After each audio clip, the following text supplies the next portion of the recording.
Nabbit cheated me out of the Super Mario Bros. Wonder experience. Subtitle: I just picked him for his ears. October 30th, 2023, 2:20 p.m. EDT. When I started my playthrough of Super Mario Bros. Wonder as Nabbit, I didn't know what I was getting into. I picked him purely on vibes. He reminded me of Ravio from The Legend of Zelda: A Link Between Worlds, and he seemed like an unlikely hero for the new game. He isn't a model hero like Mario. He looks like a pesky little thief. I like that about him.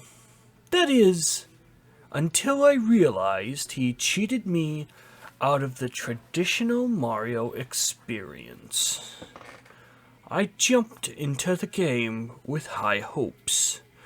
I couldn't wait to explore these trippy and cartoony worlds with hidden delights like full-on musical numbers with piranha plants.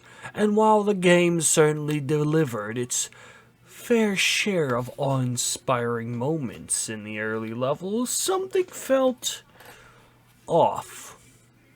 Nabbit simply collected the power-ups and never grew larger. He didn't transform into an elephant after eating the elephant fruit.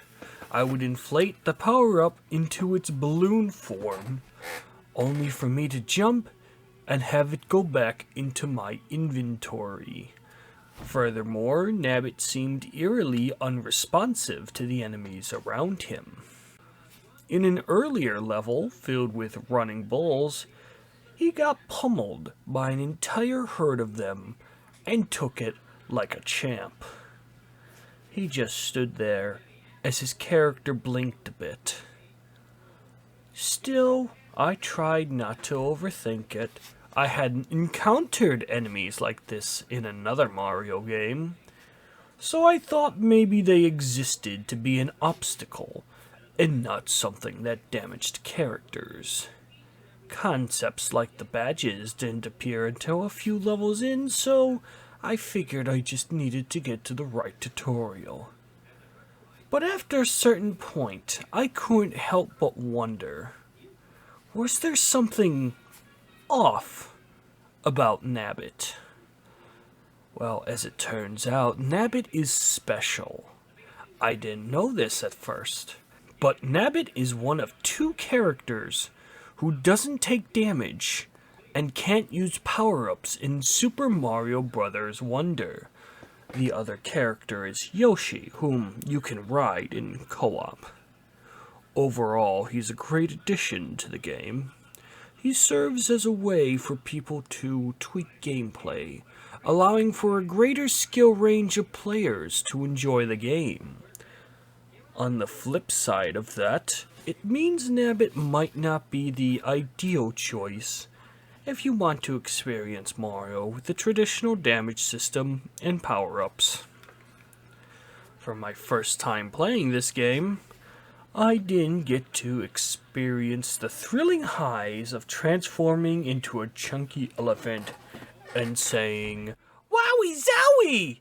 or the lowest lows of being a full-on punching bag for a herd of bulls. Super Mario Bros. Wonder isn't the most difficult game, so I want to play as a character who faces the added challenge of the chaos that comes with dodging and jumping over enemies, especially in the chaotic Wonder Flower scenes. So although I'm now opting to pick other characters from here on out, it seems like this little Nabbit pulled a fast one on me. Okay, literally the first thing you fucking see before you even start the game proper. When you go into new game, select your profile, the first thing you see is a character select screen, and down there, it says Yoshi and Nabbit won't take damage, but they also won't transform into power-ups. What the fuck are you talking about? Either you are literally so uneducated that you can't read, or this is just a clickbait article that has no payoff. And honestly, at this point, I don't know what's worse. I don't fucking know what's worse.